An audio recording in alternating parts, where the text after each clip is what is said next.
Hey, okay, we are finally live with Robin from Trust Roofing. Robin is very inspirational character, and something that really struck me is somebody that is, 2 years older than me. At 26, he's making over 18 million, and is somebody Well, that, the company does 18 million gross, yeah, but but you yeah. are the owner, so you are the one who built it and managed everything, which is truly impressive, right? I mean, it's not a common thing in roofing, and many people are actually interested in your story, especially some of my clients. They're very interested in your retail model and your processes and how you run the company and how you made it that successful that fast. Because you told me you were making in 2020 you made $400,000, and in 2023 you made over 16 million. So how does somebody go from below million to multiple millions in just 3 years? Can you talk me through that? I mean, it's very exciting, right? And it's especially valuable for somebody like me who wants to start a roofing company at some point as well,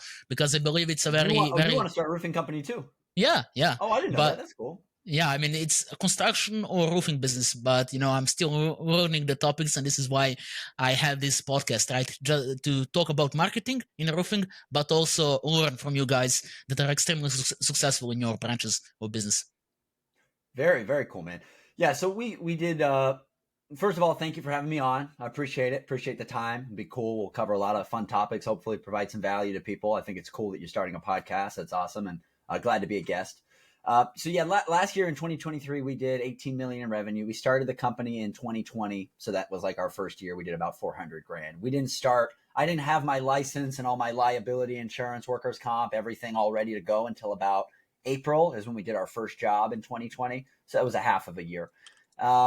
But I guess just to give a little background on me, I started in the roofing industry very early on. My dad owned a roofing company in the LA area in California since 1983 is when he started. He was roofing out there even in the 70s. He started on the roof, and that's where he came from. So when I was about 15 years old, I dropped out. Or I didn't drop out. I left high school. I ended up getting my GED, but I wasn't very good at school. I didn't like school. That wasn't my thing. So my dad offered me an opportunity. He said, "Hey, we should get you busy, get you productive. You can work for my roofing company, right?" So, I didn't want to at first. I wasn't a very productive individual in my teens, as a lot of us Yeah. can go through that. But so I said, okay, I'll give it a shot. So I started roofing for him. So I did, my very first job was just quality control, checking his commercial sites after they were done, checking for accuracy of like TPO welds, stuff like this. I started doing repairs, maintenances. Then eventually I was on a commercial crew of his installing TPO roofs on apartment buildings and stuff like this. And I did that out in LA. Eventually, I was the foreman of that, of like a 6-man crew. So I did that until I was about 22 years old in the LA market. He was always a small mom and pop company, right? He had, Mhm. a couple employees, always operated out of his garage. He wasn't the kind of guy who really liked to reinvest in his business. He kind of just always kept it small, and it always worked. It was a good model that Mhm. he had. So anyway, then my mom and him, two of my brothers live here in Florida in the Tampa Bay area. So we decided to move over here, right? So we moved over and we decided let's do a roofing company in Florida. We still have the LA one, but let's do one here in Florida. So we Mhm. started that in 2020. I got my license. That was a whole procedure. Uh, Starting it off, there was never a goal. There was not a goal to be what we are today when we started. Mhm. When we started, the goal was to just kind of do a model like his. I would sell the jobs and then I would go on the roof and I would do the roofing. I did the first one with my nephew, I remember. And then I got 3 or 4 guys together and we were just going up and doing the roofs. I would sell it, I would roof it, I would sell it, I would roof it. And that's how we did it for the first couple years. So to start off, Mhm. there wasn't an idea of like scaling or creating this big of a company at first. Mhm, mhm. So what is exciting, the humble beginnings, right? Usually most of the contractors, depends on who you ask, I'm more of a type like you who is ready to scale to indefinite depths, right? But there are some people who are satisfied with what they are. And from what you said, it seems that your father was more of a local type, stuck to what works and stuck to have enough for you and the family, right? So how come that somebody like you goes from starting his own company, getting the license, and goes from 400 no $1,000 in revenue to 18 million in just three Yeah, years. yeah, How does it's a good question. somebody? Yeah. What happened for me was a couple fold. So I'm up on these roofs and I'm roofing away with my guys, right? Okay. And I love roofing. Like I love the install process and I love taking care of the client in front of me. I love taking the client, selling them the job and just doing an incredible job for them and having them really happy at the end. Like I love nothing more. And I also grew to love running and training my guys, like my crew that was under me. And that was my staff at first. I didn't have any sales guys. I didn't have any office people. I just Hmm. had my crew of guys and I loved training them and loved running them. So I started to fall in love with these aspects of the business. Um, and then on the backside, like I'm watching YouTube videos, I'm watching like roofing insights YouTube videos, I'm watching like entrepreneurial video. Like I'm just kind of watching and researching and looking at the industry as a whole.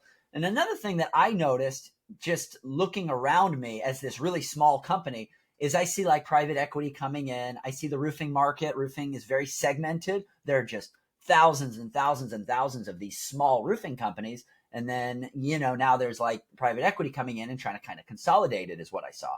So I was Hmm. like, okay, if I'm really small when that happens, then there might not be a place for me in the market to be this super small company. I could get pushed out by bigger guys, right? It's Yeah. just a reality that could happen.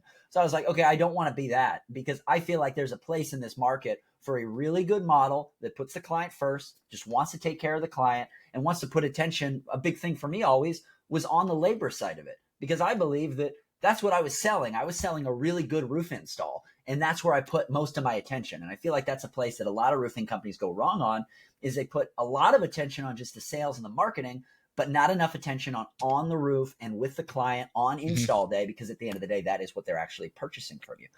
So I saw that and I felt like there was a spot for my model in the industry and in the business, but I felt like being so small there was that chance of just getting swallowed up. The other thing for me is it wasn't something I could continue to do because literally I was on the roof with my guys for anywhere from 10 to 12 hours a day.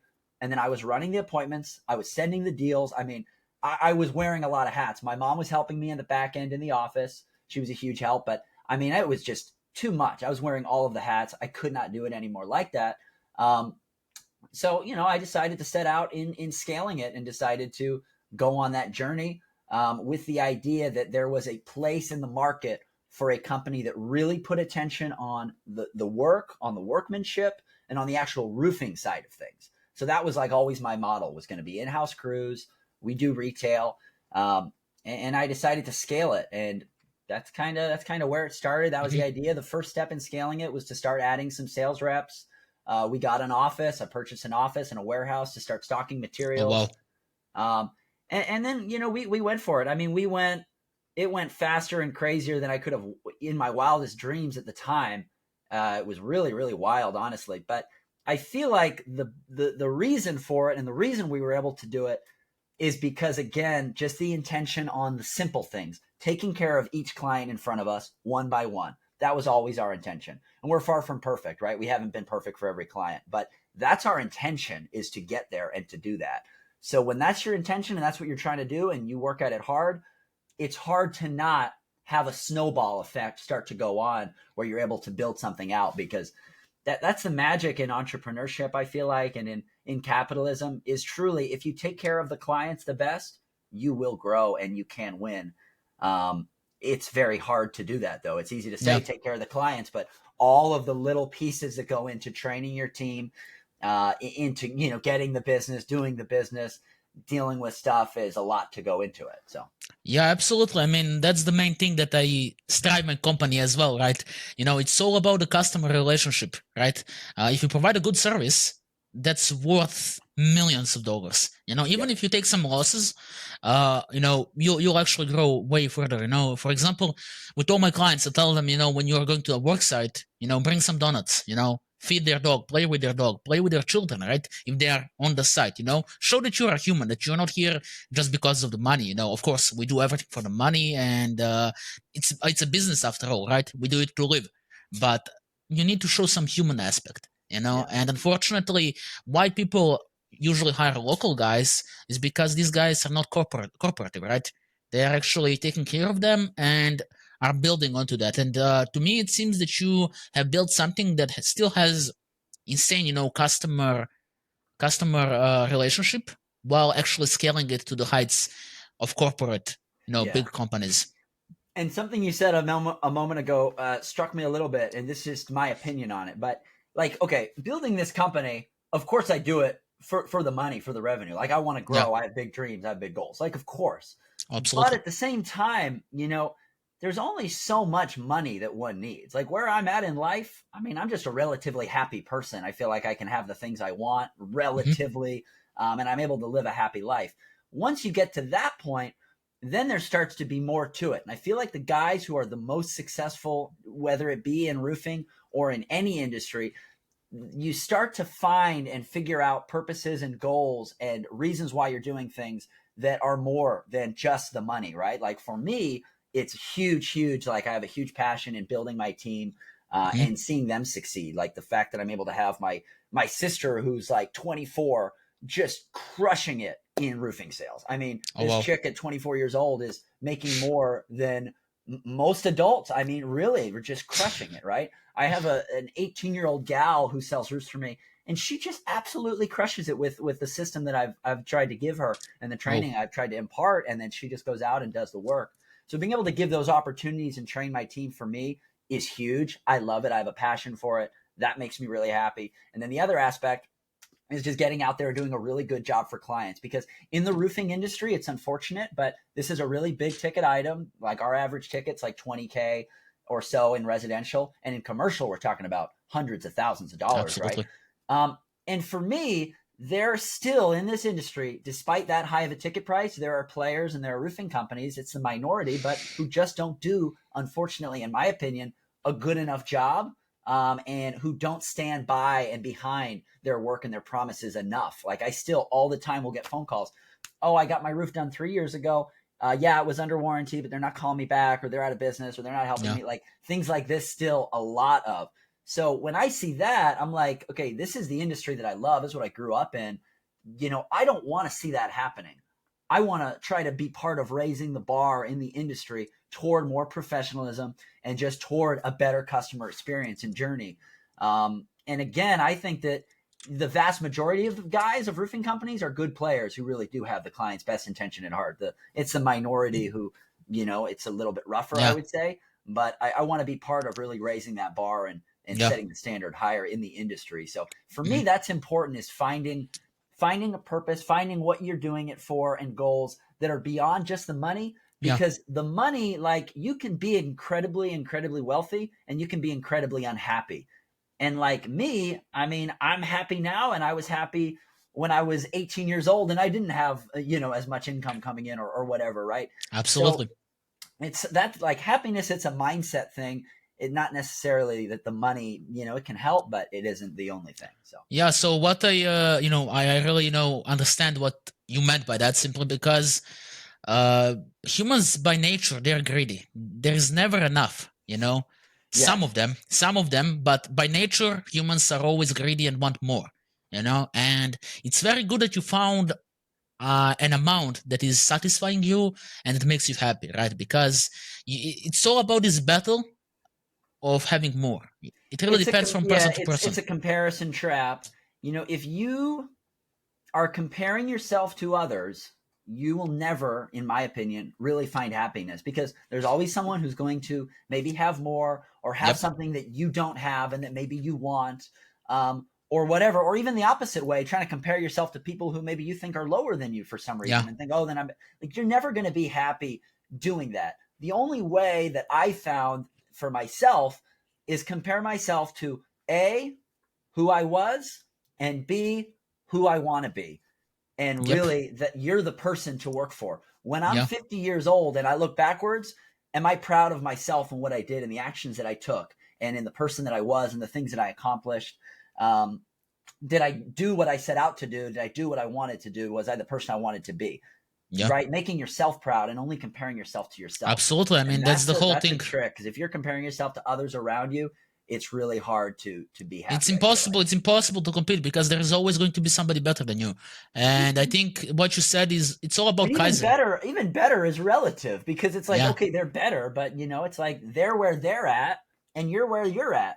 And Yeah. that's okay. We're all on a journey, right? As long as we're I all absolutely moving. love your mindset. It's a very humble mindset for somebody who is 26 years old. I wouldn't say that I'm talking to 26 years old with this sort of wisdom. I would think that somebody who is around 50 has such wisdom, and it's clear to me why you actually succeeded the way you did, because you are a very humble person who actually strives to make a world a better place than just thinking about your own pockets, right? It's all about providing really good customer support. And I want to touch to these words that you said, right? Do not compare others to yourself, right?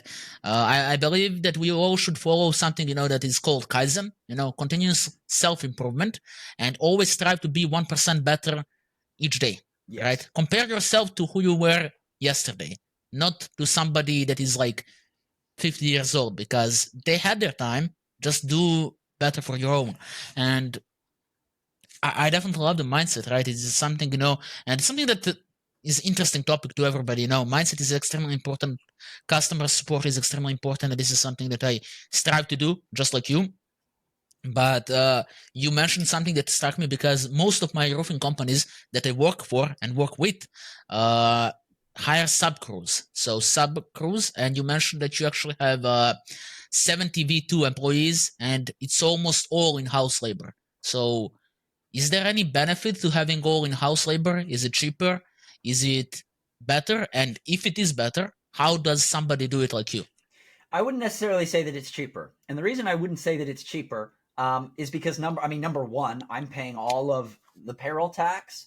I'm paying the legit workers' comp. I mean, I'm paying the liability insurance, like on the whole thing. And a lot of guys do that when they sub too, but some of them, they sub and the sub has a workers' comp policy and the sub actually doesn't pay the workers' comp. So in reality, the system is getting hijacked and the workers' comp is going out. And here's the thing. I'm not like the guy who like thinks that, oh, all of that is, whatever. But I am the guy who's like, hey, if I'm building this business, I want it to be protected. In order for it to be protected, it has to be as legal as possible. So I try to do things in a legal way whenever I can, as much as humanly possible. So in-house crew and in-house labor is the way to do that the most for me. The reason I say it's not cheaper necessarily is because when people subcontract, like let's say I'm subcontracting you for this job, it's a lot easier to say, oh, well, you made this mistake, this mistake, this mistake. I'm holding all that from your check. Now, I still do that with my in-house guys. I hold them accountable, right? But there's a little bit of a difference because when I hire somebody in-house, I'm working to develop a relationship with these guys and with these crews.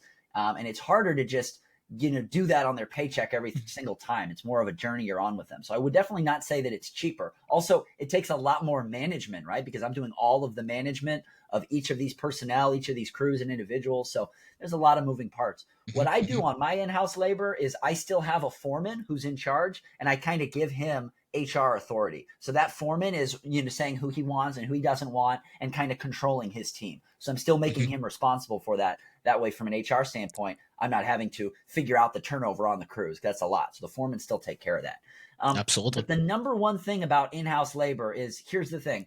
When I'm selling roofs to clients, right, I'm selling, again, that physical install. I'm selling the materials and the labor. That's all that I'm selling, right? And then the warranty and the process behind it, right? And the insurance. So most of what I'm selling is that physical install. So if I don't control the labor, then a lot of what I'm selling for them, I'm trusting to somebody else.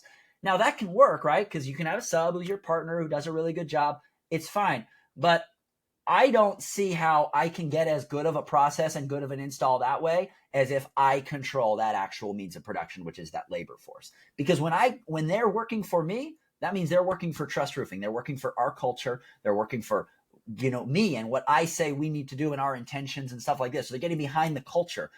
And that's key. Like I have crews who've worked for us for a year and a half, 2 years, right? And when you have someone who's working for you, a crew for a year and a half, 2 years, the culture, it takes time to put it in. I can't get someone behind like a culture in a week. It's just not going to happen. But after a year and a half, things can start to click where they're like, okay, this is how we want to do things. This is our standard, et cetera, down to the little things like how we tarp the ground, how we nail the shingles, how presentable we are, how timely we are, right? And things like this. And you develop a relationship with these crews, and then the crews go farther and do more for the clients, I feel like, because of that long-term relationship with the company. Whereas if I'm just, you constantly churning around different labor forces and different guys, it's harder to do that. Now, some guys who sub out, they still have sub crews who have been working for them and they partnered with for many years. So in that way, you can still achieve that with a subcrew model. It's not like you can't, but I just know that I really feel like, actually having that labor force as a part of my team and a part of our actual company structure, it just makes it easier for me to feel like I'm controlling the end result Yep. of my client. And I always want to be able to be the guy who's fully responsible and in control of the process. So if I control the labor, there's no other fingers to point other than at myself. And for me, I kind of like that. So there's pluses and minuses. It's a lot harder to manage, I would say. It's, definitely, I wouldn't say it's cheaper, but I feel like if done right, it can be a better end product for the client. And, especially in like my retail model, what I'm doing, because the retail model is all about customer service, what your process is like.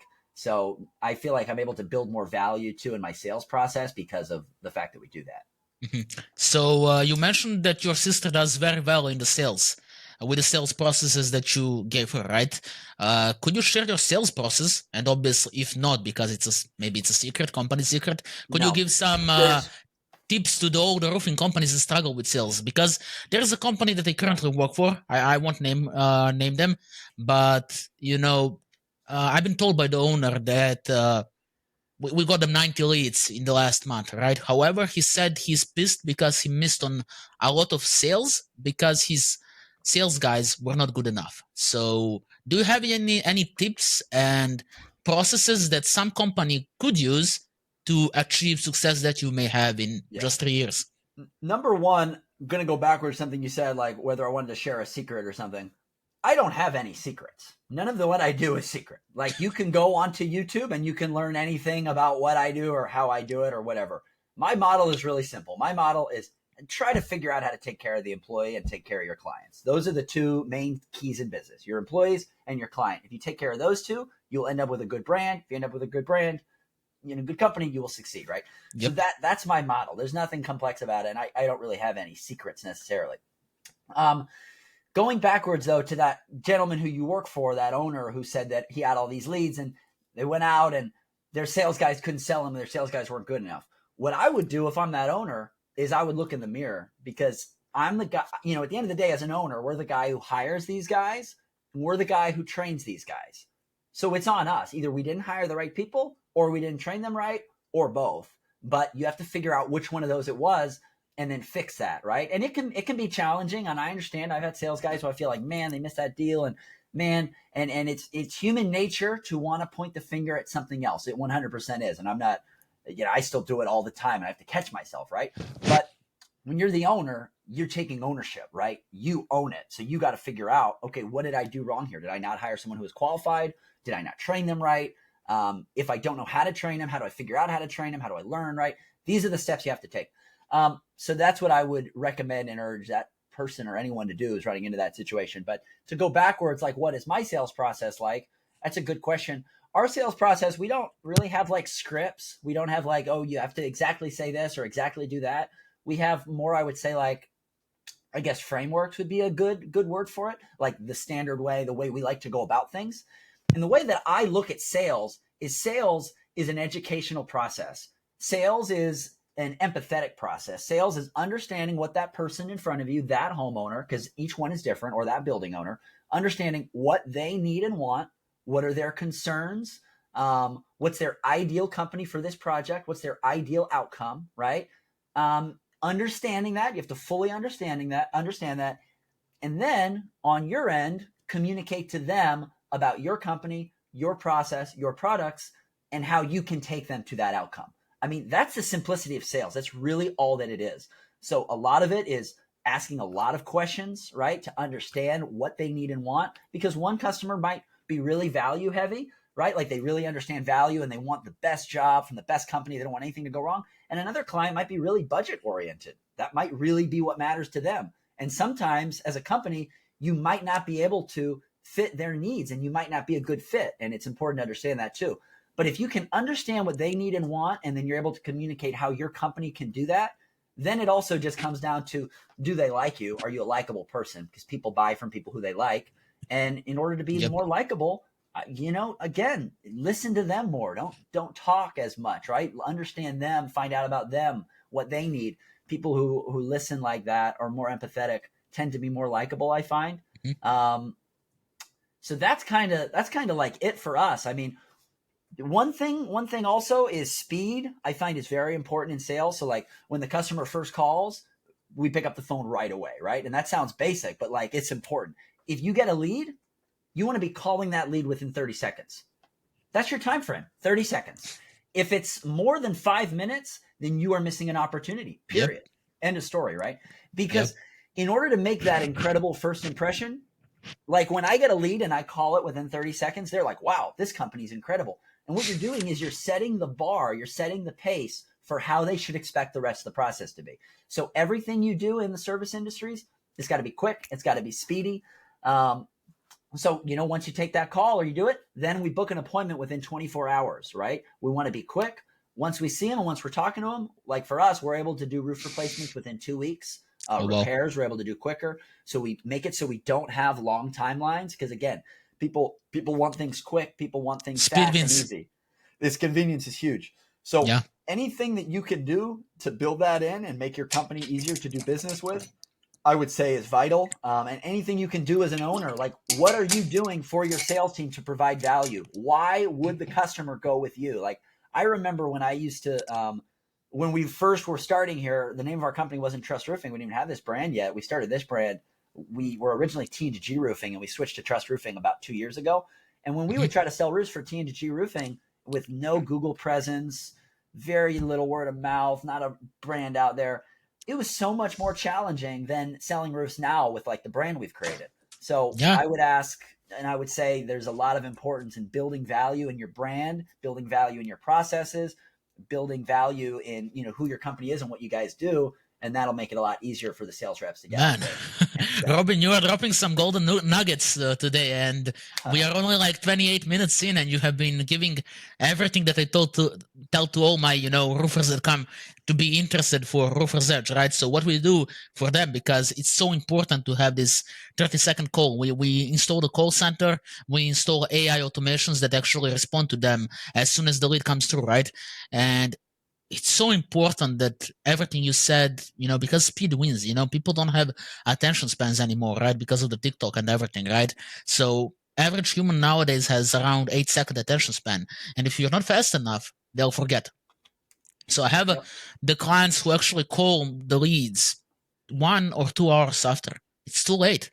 Like how Google works, I can do the Google ad for you, but if you don't have somebody who is going to pick up the phone and call right away, this guy is already scrolling on Google to the next page, looking at your competitor. Right. The problem is they'll get 3 or 4 other quotes. They might do that anyway, but if you're really quick and you're the first person they reached out to, you might end up being the only quote that they get because they're just like, hey, these guys are great. I want to go with them.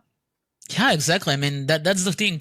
Many people think, this marketing company is gonna run my ads. I'm gonna get the leads. It's so cool and dandy. But if your processes, sales, or the way you do business is not good enough, then there's nobody else to blame but yourself. You need to have these processes installed and in place if you're hiring marketing, because marketing can close you the sales. I know marketing, but I don't have enough knowledge about the roofing and the processes that need to be installed, because we're not roofing company or roofing coaching company. We're a marketing company. We can get you the leads, but it's up to you to convert them and convince the customer that you are the right choice.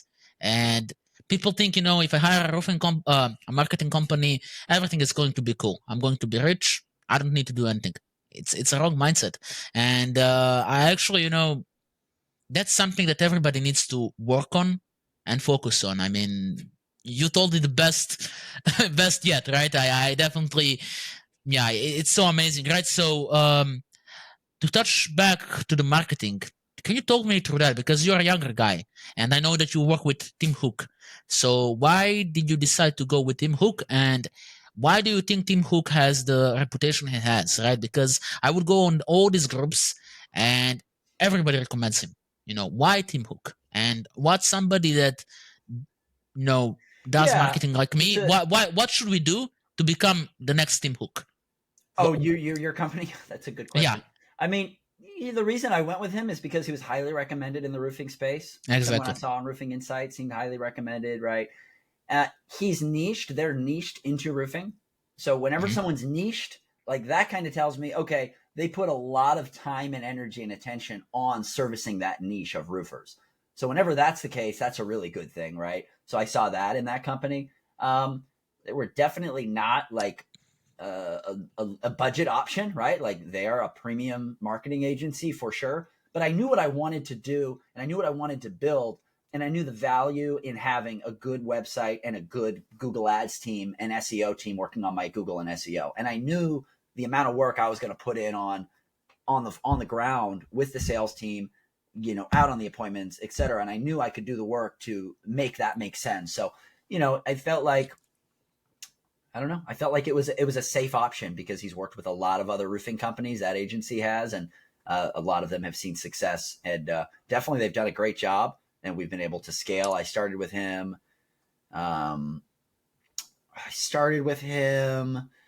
In 2022, end of 2022. I think in like 2023, 2023, they started running the ads maybe in the beginning, but I've definitely been able to scale with them. They've been excellent. So, So on average, how many leads does Tim Hook get to you? I mean, maybe you don't need to tell me details because maybe it's some sort of the secret. For example, my clients, one in Alabama spends around 4,000 on each. Yeah. And the client in Denver spends 2,000 on each. So how much does your company spend to generate the results that you are satisfied with? Yeah, that's a good question. We're at about 2.5% of gross, a little less, like 2 to 2.5% of gross is. And that would be around close to what, 500,000? It's a little bit less than that. It's like 350 a year, in that range. Yeah. Exactly. I mean, that's the main thing, the topic, right? Many people who get into marketing and they pay the marketers, they expect that all these engines are skill-based. Yes, there is some sort of the skill, but how to beat everybody in your space? You just overpay them. You just put the budgets high enough so the competition can't get to you. I mean, it sounds stupid, but Alex Hormozi actually mentions that. The only way you can beat the competition without any effort is by outbidding them. And people don't understand that these engines all operate on bidding. The more you bid, the more you get. And that's a very important lesson. I mean, you just said yourself, you spent 500,000 on marketing. Is it not quite 500? We're a little under that. That would be 5%. Yeah. Like we're like 300. We're a little less than that. But one thing I was going to say is very important is marketing is expensive, like you said, right? And in order to be the top of Google, and in order to be that pay-per-click ad that's at the top, it's going to be expensive. It's going to cost a lot of money. So knowing that and understanding as a business owner that marketing is expensive, what I try to do is that's going on over there, I'm trying to constantly work on the most important thing in a company. The most important thing in your company is your brand. That's it. That's the most important thing, because the brand is literally worth millions. I mean, it's pure gold. You can even put the value on a good brand.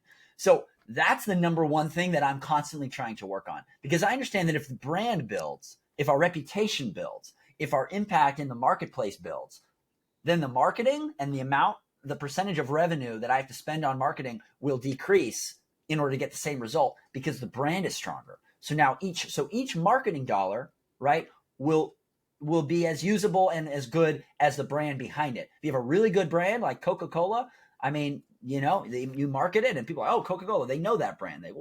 Right? So that's important, is to work a lot and work hard on your brand on the backside. Otherwise, you're constantly going to have to spend that huge amount in marketing to get out there. And if you really invest in brand and branding, then your marketing will get less expensive. And that's how that works. So exactly. So back to this personal brand and the branding, that's something that is really underrated in the roofing community. Many of them hate, posting on Facebook, hate making posts and stuff like that. But I always tell them this example, right? So me, myself, I never had any marketing experience, right? I went to a law school, right? So I was finishing the law school and I built a strong personal brand in the gaming community in 2021, right? And without any marketing degree or anything, 1 year later, I actually ended up working in Sony without any marketing experience as a social media manager.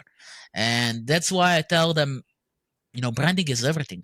They don't care about your certifications, about your details. Yes, they are important. It's important that you do the work you do very well. But having a strong brand will actually give you advantage, will give you a chance. Yeah. And then after you have the chance, it's on you to capitalize it. But Yeah. it's having a brand is way less expensive than paying on Google Yeah. ads, Facebook ads, or whatever, you know? Yeah, one thing that you made a good point on is like, you know, a lot of them don't like posting or don't want to or all that. I want to just say that I was 100% that guy for the longest time. I hated social media. I hated posting because I felt like social media, and I still feel like this a lot sometimes. It's just this whole thing where we're just like, look how great I am. Look how well I'm doing. Look how awesome I am. And it's like very vain, right? Because a lot Yeah. of the times what's going on behind the scenes is life is never really that good and that sparkly, right? You Yep. don't see all the struggles and trials and tribulations that are going on behind the scenes. You just see like this best perfect version of everybody. And what that can do is it just feels a little bit like whatever. And I didn't really want to be a part of that. Like I didn't want to, oh, look how great I'm doing. Look how awesome I'm doing. Oh, look how I bought this house. Like I didn't like that. So that's why I always stayed away from it. I was just not really that into it. And also there is a fear that can come into place. I know that I had it. I don't even know if I want to call it a fear, but like a not wanting to be judged or thought of by your peers. This is a thought that I used to have that I've had to get over, but that can be a Yep. thought that can go into place. But I realized a couple things on this. Number one, on that second point of like not wanting to get judged or not wanting to put yourself out there or whatever. And what's his name? Alex Ramosi talks about this, and he helped me overcome this, right? And Yeah. different people talk about this. But at the end of the day, you're not as important as you think you are. Like you're not like people don't think about you as much as you think they do, right? Like we tend to think that we're a lot more important or special or whatever than we really are. So you're worried that people are going to think about you. Like, dude, it doesn't matter. Like, Yeah. you know what I mean? And at the end of the day, if these are my friends on Facebook or on Instagram or whatever the platform may be, that should be the place where I want to share what I'm doing and how it's going and you know how I can be helped or you know what my brand is or whatever. That's the place I would want to share it. And if it's not, then are those people on your friends list really your friends? And the answer would True. be, well, then they wouldn't be, of course, right? So kind of sitting back and getting a little bit humble and going, hey, I'm not that important, and not being worried about what other people think was a Yeah. huge thing for me that helped me. And then the other aspect, and just for me, I just trying to be relatively genuine and just trying to not be too over the top, like, oh, look how great we're doing, look how great I am. Just constantly just trying to be genuine and just trying to speak. Like I find success with trying to speak from my experience and what I've been able to do. Right. And when you do that, it's harder to come off as like that arrogant or over pompous or whatever thing that I didn't like that I saw on social media, because you're just talking about from your own experience and your own standpoint based off your own experiences. And, you know, that's important to me, and not like, I don't know, trying not to like tell people what to do, trying to just say what you've done and how you found success with it. I feel like is a good way to go about that kind of thing. But I mean, there's huge absolutely. value to doing it for sure. Yeah, for example, you mentioned that nobody cares about you. And this is the example I love to repeat from Alex Ramosi and that I always like to think about. Queen Elizabeth was the ruler of so many countries. She has been a royal for over close to 100 years, right? And she's been a queen for nearly entire life. And she had control over United States, Canada, not officially, but there is a Commonwealth part of She had it a big where impact. Yeah. yeah, she made impact, right? And Big she influence. died after being a ruler for nearly 100 years, and nobody actually remembers her. Yes, you're going to have history books, but does anybody talk about her? Does anybody mention her at all? She's gone, and she actually ruled the entire world. So that's exactly why you shouldn't care about others, because everybody will forget you. Okay, so the next, maybe your sons will remember you, your grandkids, yeah, they'll have some fond memories of you being older and playing with them. After that, there is a high chance everybody will forget you. And that's why I tell to people, just live your life, just do what you think needs to be done, because ultimately it does not matter what they think. They'll all die, we will all die sooner or later, and it doesn't matter. Just live your life to the fullest and try as much as you can. If you want to try this business model or try something else, just do it. If you think your family will judge you, so be Yeah, it. I It doesn't completely matter. agree. And it's an important thing. Sometimes when you talk or, that mindset comes about, it's kind of like, it feels like nihilistic. And that's the last thing that it is. It's not at all. It's just a humbleness of realizing that, hey, and to not allow others to stop you from living the life that you want to live and do the things and go for the things you want to go for, because that is one of the reasons people don't. It's because they're worried about the opinions of others. And getting humble like that is important to be able to do that. So yeah, I mean, it just people are too worried about people judging them, and it's a big problem, So the thing with this judgment and the community, judgment is because it kills so many dreams, right? So many people are afraid of doing something because the community will judge them. I mean, I had Instagram account since 2015. It took me over 7 years to start posting a lot of stories because I thought it was cringe. I thought, why would I talk about my business with my bunch of friends? What they will think of me, And now I don't give a shit. If they want, they can unfollow, right? But ultimately, where I could have been if I started 7 years ago. But I was afraid of their judgment, And it's something that, this is why you are successful, because you said, I don't care, at 15, I'll start roofing. You didn't want to start roofing, but you did ultimately. And you are further ahead than most of your friends from the childhood, and because you weren't afraid of what people think, because I feel nowadays, I mean, maybe tell me if I'm wrong, but at least where I'm from Serbia, right? Construction workers and people working on construction are usually frowned upon. People are thinking that it's not high class. That everybody needs to have community college faculty. Is it the same in United States or it's different in there? Yeah, I would say it definitely is. There's a stigma around the blue collar trades. Like if I tell if I tell a girl that I'm a roofer, compared to telling a girl or someone that I'm a lawyer, right? Telling a person you're a lawyer, like the status, there's a status thing. Like the lawyer is way more important than the roofer or the doctor or the dentist or whatever. So it's definitely a thing out there. And that's part of what I'm trying to change around in the industry, because I'm like, I love roofing. I think it's a very needed product. I mean, it's literally the roof over your head. It's your shelter. Like it's so basic and so vital. It's something that everybody needs, right? So why would a service that everybody needs, it's so basic and so vital, not be looked upon as a really important and really good thing to do and be, right? But unfortunately, it's gotten a bad name that, oh, it's for big dropouts, guys who can't go to college, guys who aren't smart enough or this or that. And I think that it's the furthest from the truth, and roofing, you can make such good money, whether you're talking about the sales side, which everyone talks about, but even just like my crews, like some of my foremen, I mean, these guys make insane amounts of money. They do really well. When I was a roofer for my dad, when I was like 18 years old, when I was 18 years old working for my dad, I was making more than a lot of people who have graduated college, right? Just roofing and foremanning a crew. So there's good money in the physical side of it also.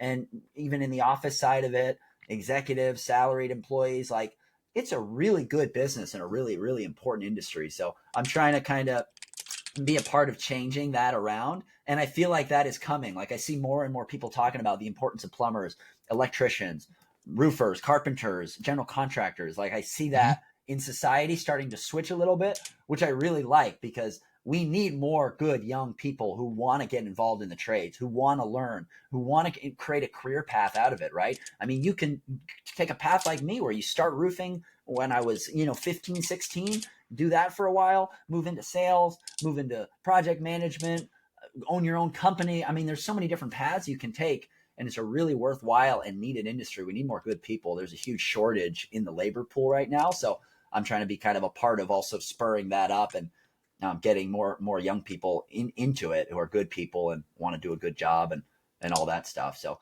so what what would you say to somebody who wants to start roofing at the age you did? Of course, you had the influence of your father who actually got you into roofing and actually showed you that roofing is not that bad, right? At 15, you probably had ideas of being this gangster or somebody. I mean, maybe I'm just judging, but people at 15, they are more of, I'll be this rich guy, wear a suit, I won't be blue collar, stuff like that, At least that's how I thought. I mean, I wanted to be Yeah. an army man at 15. I I was wanted to be different. When I was 15, I was just lost, man. I didn't know what I wanted to do, where I wanted to go, what I wanted to be at that time, at Mhm. least. I was just lost. So it gave me a path for sure. But there definitely are some guys, yeah, who are very, they have that big ego. They think they can do it all and all that for sure. So why should somebody who is at 15, 16 pursue being blue collar worker and the owner instead of going to college? I Yeah. mean, many people, I mean, nowadays, nowadays people say, that escape the matrix, stuff like that. You probably saw it. You're a younger guy, right? So should somebody go into white collar jobs or blue collar? Because personally, I believe blue collar is way better than white collar nowadays. It's oversaturated there. Everybody wants to be this yeah. fancy guy doing stuff. Nobody wants to get their hands dirty. And I believe it's a wrong mindset, and there's a lot of opportunity in blue collar right now. Yeah. I would say there's no right or wrong answer, right? You can do amazing in white collar, you can do amazing in blue collar. You can do I mean, there's so much opportunity online nowadays. I mean, you could be like the best finger painter ever, and you could make a TikTok following on finger paint. I mean, there's so many online opportunities too nowadays. Like, there's so much you can do. But I would definitely urge people to at least consider and look at that path and look at the opportunity that's there. Because, like you said, the thing about blue collar right now is there's a shortage. Look at the saturation level, right? Like, in trying to say, even what you do, marketing, having a marketing company, the Mhm. difficulty level I feel like of having a marketing company compared to starting and doing being a roofing company or getting into roofing sales, I feel like it's way harder to do like what you're doing than that, just because of the amount of saturation that there is again, and the Mhm. shortage of people who not just want to do it on the blue collar, but also want to do it professionally and at a really high level. And it's definitely a path, man. I mean, like I said, even when I was 17 years old, I was doing better income wise roofing every day with my, and it was fun for me. I mean, it's hard work, but you're out in the sun, you're with your, they were my friends on my crew, and roofing every day, I was making better money than a lot of college graduates. Mhm. So Mhm. don't frown on that opportunity. It's huge, it's there, and it's definitely a great option. Yeah, I mean, I'm from Serbia, right? So I wanted to be a lawyer simply because of the money aspect, right? Because lawyers in Serbia make around $1,000 to $5,000 a month. I mean, you're gonna laugh at that but United States is far superior to Serbia in Balkans, Yeah. right? And for me, when once I saw how easy it is to get money by working for foreign companies, I really didn't have any reason to continue my law studies, right? I'm still a student, but I'm not really inclined to do it because what am I spending my years towards? I'm spending my years towards having some salary that is like $1,000, and Yeah. It's when I it's saw important. ability and possibilities of actually doing that, and I went from a law student to actually making triple what a judge in Serbia makes by posting memes on Twitter. You know, it really felt awful, but it also felt superior towards others. I mean, maybe I'm just egoistical and stuff, but when you make memes on Twitter and make them bigger money than somebody who is a judge who spent 7 years doing law, it's kind of stupid. There's no point.